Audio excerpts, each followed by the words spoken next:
Yo no soy exitista ni comparto el sistema de valores de una sociedad que prohíbe perder y donde lo que no es rentable no es bueno y quien no gana no tiene derecho a existir. Palabras de Eduardo Galeano.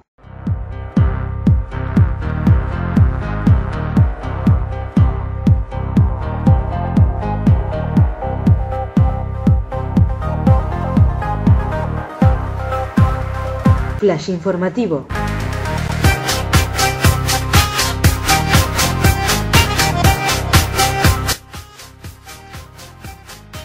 Telesur Noticias. Estos son los títulos. Bolivia. Morales insta a Chávez a citar una reunión de emergencia del ALBA.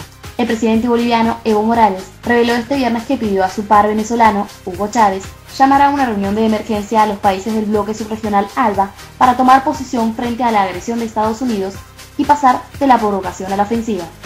Morales dijo en una rueda de prensa en la residencia presidencial, la segunda en 24 horas, que la noche del jueves plantea a Chávez para que convoque a una reunión de emergencia a los gobiernos del ALBA junto a los movimientos sociales. Le propuse que sería bueno este fin de año en La Habana o en Caracas, pero la víctima ahora es Caracas, es Venezuela, es el compañero Chávez, es el gobierno, el pueblo venezolano, señaló el mandatario. Morales aludió a llamados de legisladores estadounidenses para aumentar la presión sobre Venezuela, sus aliados de la Alianza Bolivariana de los Pueblos de América. Otras noticias. El 17 del corriente mes se publicó: actitud hostil de Estados Unidos contra ALBA es una política de Estado, afirma analista. La reunión de la ultraderecha latinoamericana celebrada este miércoles en Washington responde a una política conjunta de demócratas y republicanos en contra de la Alianza Bolivariana para los Pueblos de Nuestra América, ALBA, con énfasis en Venezuela, explicó a Telesur la abogada estadounidense venezolana Eva Goringer. La reunión sostenida hoy en Washington por la extrema derecha representa una escalada en la política agresiva contra los países del ALBA, particularmente contra Venezuela y Cuba, también Bolivia y Ecuador, pero yo creo que el blanco principal en todos esos debates ha sido Venezuela, señaló la abogada. Por su parte, el embajador de Venezuela en Washington complementó estos argumentos calificando como absurdo de pensar que los países del ALBA tuviesen algún plan que atente contra la seguridad de los Estados Unidos. Otros títulos. El 14 del corriente mes, ALBA reafirma la necesidad de levantar banderas soberanas y solidarias. La Alianza Bolivariana para los Pueblos de Nuestra América reafirmó la necesidad de levantar las banderas de la soberanía, autodeterminación, solidaridad, complementación y cooperación entre los pueblos. El secretario ejecutivo de este mecanismo de integración, Zambrano, hizo su declaración durante una jornada de conferencias realizada en Viena, Austria, como una parte de actividad Días del ALBA. En el evento difundido por medios de prensa venezolanos, Zambrano señaló que la alianza garantiza el desarrollo socioeconómico de sus países integrantes. En la actualidad, dijo, 11 años después de la Revolución Bolivariana y tras 6 años de conformada del ALBA, estamos ante el nacimiento de un mundo nuevo, un mundo pluripolar.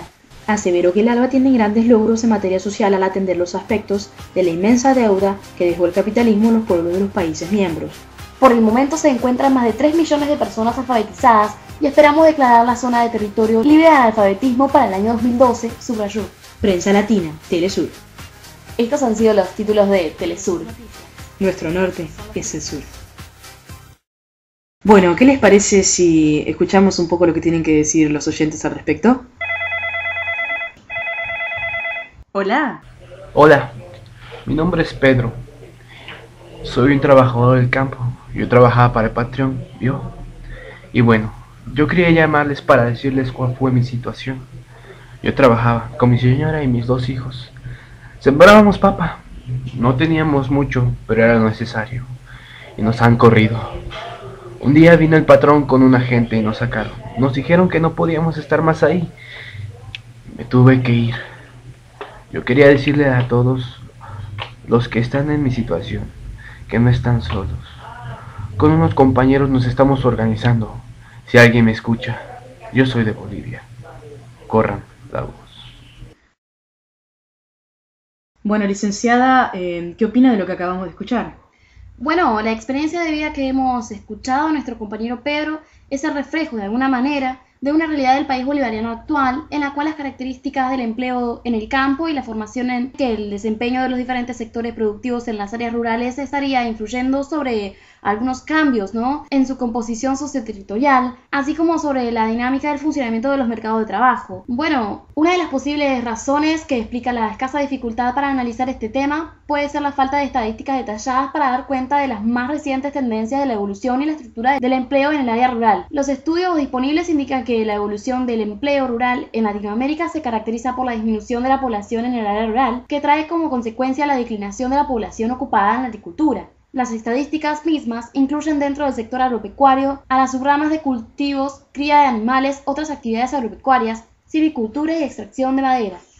Otra de las características, se puede decir, es la tendencia al deterioro de los ingresos de la población rural, que obliga a la búsqueda de ocupaciones no agrícolas como fuentes complementarias de ingresos, particularmente entre las poblaciones más pobres, y la expansión en el área rural de actividades no agropecuarias que ocupan fuerza de trabajo de manera permanente y temporal. A su vez, estos fenómenos llevan inevitablemente a la necesidad de redefinir la relación entre lo agrícola y lo rural como conceptos que cada vez se sobreponen menos, sobre todo en lo que respecta al uso de mano de obra, ¿no?, y percibir más determinadamente los intercambios de mano de obra entre los mercados de trabajo urbano y rurales. Al mismo tiempo, los trabajadores asalariados agrícolas, enfrentados a mercados más inestables e inciertos, buscan empleo en actividades no agrícolas, de preferencia en los sectores rurales, pero muchas veces también en áreas urbanas, usualmente en actividades de construcción u otras por cuenta propia en el sector terciario. Ello está originando una mayor integración de los mercados de trabajo urbanos y rurales, e intrarurales, por supuesto, como resultado de la movilidad de la mano de obra y la expansión de actividades comerciales y de servicios en las áreas rurales.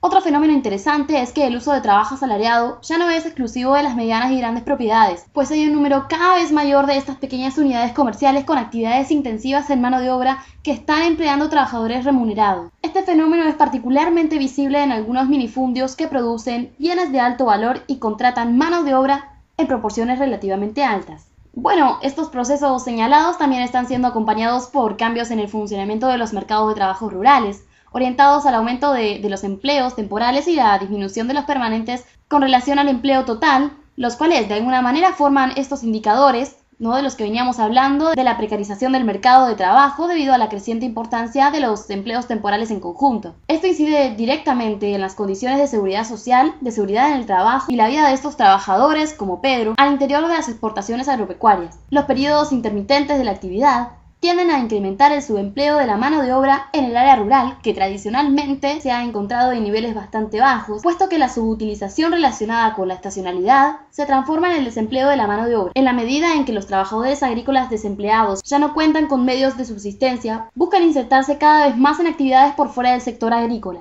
Bueno, creo que por ahí tenemos otros llamados. Hola. Hola. Soy una activista de Greenpeace y solo quería comunicarme para comentarles de la situación del Amazonas. Como ya saben, la preservación de los bosques es muy importante, ya que así se preserva de la biodiversidad. Más de la mitad de las plantas y de las especies animales terrestres habitan en ellos, sumándose las culturas que allí viven y subsisten. Además, los bosques ayudan a la estabilización del clima del planeta y allí se encuentra el 20% del agua dulce del planeta. La realidad es que la industria ganadera es la máxima responsable de la destrucción de la Amazonía, el bosque con más capacidad de almacenamiento de carbono de todo el planeta. En los últimos años las estadísticas indican que los ganaderos están destruyendo una media de 1 hectárea de selva amazónica cada 18 segundos.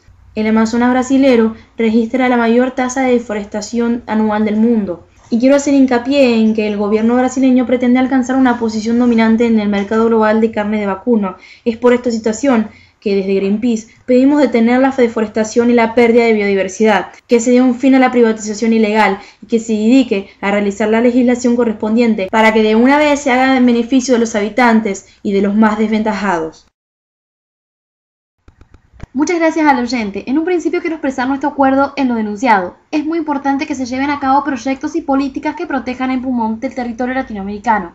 Y a su vez quisiera aportar al comentario diciendo un poco de lo que se ha debatido y discutido en el Tribunal Internacional de Justicia Climática durante la primera sesión del encuentro regional frente al cambio climático en la Cumbre del ALBA, tales como los abusos de las transnacionales mineras en Perú, la forestación de países empobrecidos para que las potencias industriales sigan contaminando el medio ambiente, el deshielo nevado de Illimani y la producción de agrocombustibles. Creo que, como dijo Elizabeth Peredo, hay que avanzar en un modelo que proteja los derechos de la madre tierra y llamar la atención a los gobiernos del primer mundo para que aprendan de los pueblos indígenas, porque hay 2 constituciones en América Latina que están llevando la vanguardia en esa perspectiva, la de Bolivia y la de Ecuador. En la cumbre realizada se concluyó por entregarle los avances a Evo Morales, quien presentó tiempo después el documento ante los jefes de Estado y de Gobierno de la ALBA para incluirlas en la declaración final de Cochabamba.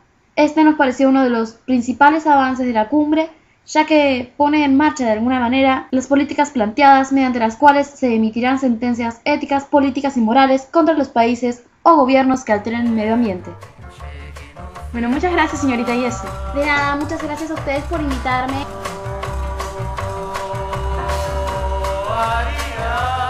Este es un fenómeno lamentablemente frecuente en toda América Latina, un cierto divorcio entre los partidos políticos de izquierda y los movimientos sociales. O sea, los movimientos sociales siguen funcionando, yo te diría que en situación de bastante soledad, en relación a la solidaridad que deberían recibir de las organizaciones políticas de izquierda. Hay como una...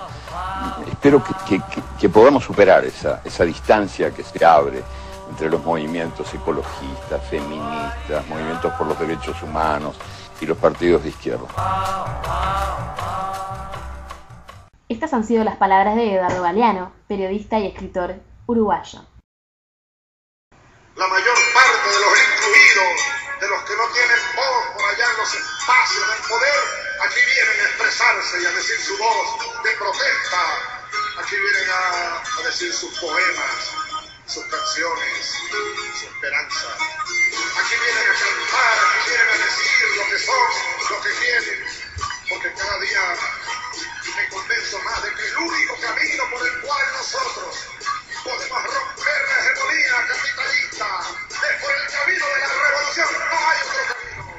Bueno, para terminar el programa de hoy, podemos decir a modo de conclusión que el ALBA, como proyecto bolivariano y latinoamericano, presenta un nuevo panorama de posibilidades ante la histórica situación del sur del continente. La formación de cooperativas entre las naciones muestra un nuevo panorama geopolítico en donde las relaciones entre los países dejan de ser negociaciones unidireccionales para ser unificadas y conjuntas, de integración y progreso continuo. La alternativa analiza y se posiciona ante la configuración del sector rural, en donde la pobreza se concentra y en donde se intenta recuperar la producción agrícola ganadera que mantenga una forma de vida y no pase a ser funcional al régimen liberal y al sistema capitalista en relaciones desiguales. Por otro lado, el ALBA propone redefinir la circulación de servicios privados mediante la estatización progresiva de los fijos y flujos. Su postura, reflejada en las medidas de proyecto, marca la tendencia a impedir la derivación de las verticalidades externas que intenten modificar la forma contenido en una única forma y contenido global, en el que obviamente América Latina daría el sentido funcional y desventajoso destructor que quita toda la dinámica progresista del lugar y principalmente su identidad. Las empresas transnacionales son un ejemplo de lucha ante estas fuerzas centrífugas que se instalan en las sociedades y en territorios latinoamericanos, a costa de sus espacios de función interna, la formación de rugosidades y la dilución de la identidad colectiva.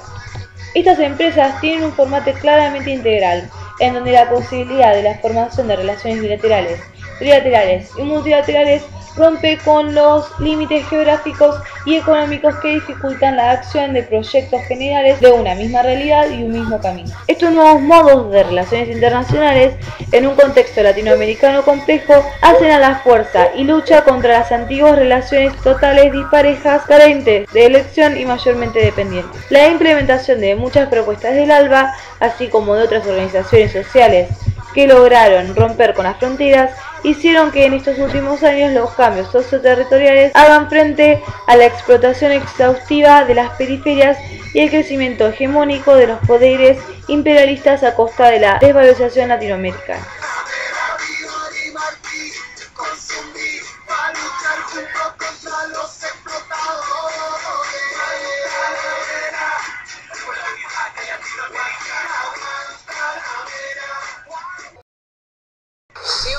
mirara a todos nosotros, vería en todos distintos orígenes, pero vería un solo objetivo: que sus pueblos, que sus sociedades tengan más libertad, más igualdad, más equitativa distribución de la riqueza, más educación, más salud.